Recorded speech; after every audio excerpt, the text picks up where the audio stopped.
Nous sommes évidemment liés à ce conflit. Nous avons un intérêt à ce que le régime islamiste iranien tombe. Quand le peuple iranien se soulève, il se soulève aussi pour nous, pour notre sécurité. Le peuple iranien a besoin d'un soutien extérieur pour pouvoir se libérer. Et si ce soutien vient maintenant, alors dans ce cas, nous avons le devoir d'y concourir autant que nous le pouvons. C'est objectivement désolant de voir à quel point l'Europe est devenue spectatrice d'une histoire qui se fait sans elle et qui pourtant la concerne. Il y a 10 jours, vous co-signiez une tribune dans laquelle vous exhortiez la France à agir face au régime iranien. Quel regard portez-vous aujourd'hui sur les actions de Donald Trump ?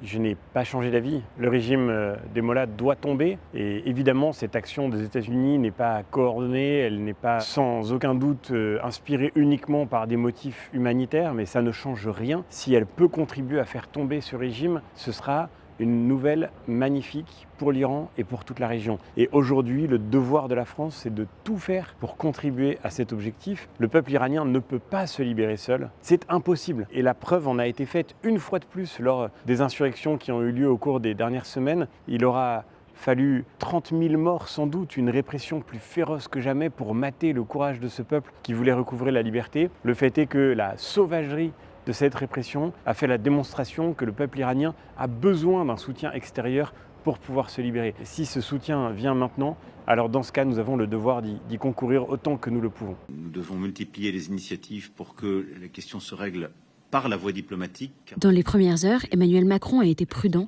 appelant tout le monde à la désescalade. L'Europe et la France ont-elles manqué de courage ? Pour moi, le plus grave dans cette première réaction, et surtout le signe de la plus grande incompréhension de la réalité de la situation, dans la première réaction du président de la République, ça n'était pas tant le fait de se mettre à distance, parce que de fait, et c'est un signe supplémentaire de l'humiliation infligée à notre pays, nous sommes aujourd'hui des commentateurs d'une situation qui nous échappe totalement. Le plus grave était l'appel à la reprise des négociations avec le régime iranien. Le fait que le président de la République ait demandé aux gouvernants iraniens de reprendre des négociations de bonne foi. Mais quelle immense naïveté! Comment ne pas voir qu'on ne peut attendre aucune bonne foi d'un régime islamiste qui a tant de fois démontré qu'il était sans foi ni loi. Faut-il rappeler que le Hezbollah a frappé la France, qu'il a frappé des soldats français au Liban, dans l'immeuble du Drakkar, qu'il a frappé des civils innocents à Paris. Cette situation devrait nous ouvrir les yeux sur le fait qu'on ne demande pas à des criminels de guerre de discuter de bonne foi dans un format diplomatique. Et encore une fois, notre rôle devrait être de tout faire pour que ces criminels perdent le pouvoir, pas leur redonner le crédit qu'une négociation implique. Depuis longtemps, la France entretient une forme de complaisance étonnante à l'égard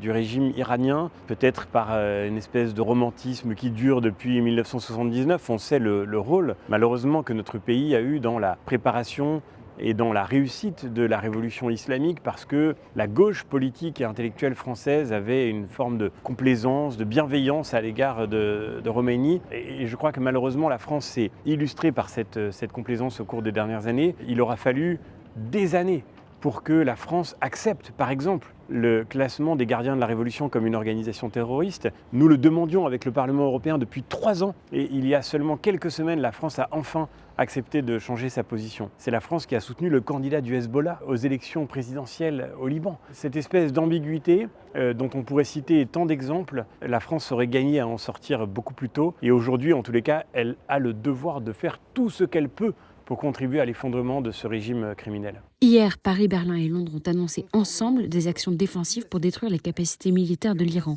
Cela vous satisfait ?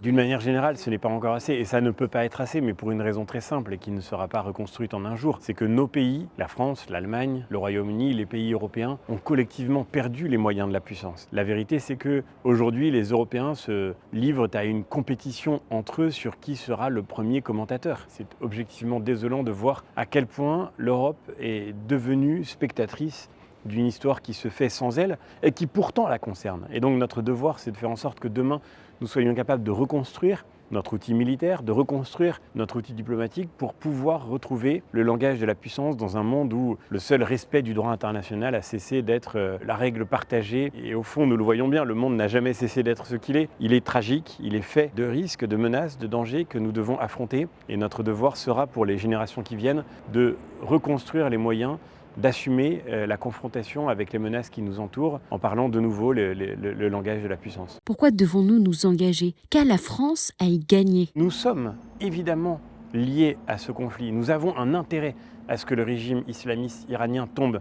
Quand le peuple iranien se soulève, il se soulève aussi pour nous, pour notre sécurité. Parce que ce régime n'a cessé de semer l'islamisme, de semer la terreur et la mort partout autour de lui, en dehors de ses frontières. Et si demain il venait à tomber, ce serait pour tout le Moyen-Orient l'équivalent d'une nouvelle chute du mur de Berlin. Il faut que chacun comprenne ce qui est en jeu aujourd'hui. Le Moyen-Orient, c'est la racine de tant de dangers pour nos propres pays. Nous voyons bien à quel point le conflit à Gaza s'est exporté sur le sol français sous forme de fracturation de la société, de tensions, de violences et de risques terroristes. Eh bien, ce conflit à Gaza, il a été organisé par l'Iran. C'est le Hamas, une milice financée par l'Iran, qui a déclenché avec le 7 octobre cette spirale de violence pour empêcher la réconciliation qui se dessinait à travers les accords d'Abraham. C'est aujourd'hui le régime qui méprise la souveraineté de ses voisins en entretenant des milices, en les finançant pour détruire leur indépendance. Je pense bien sûr au peuple libanais opprimé par le Hezbollah, aux Houthis qui terrorisent le Yémen. Je pense évidemment au Hamas qui a plongé en enfer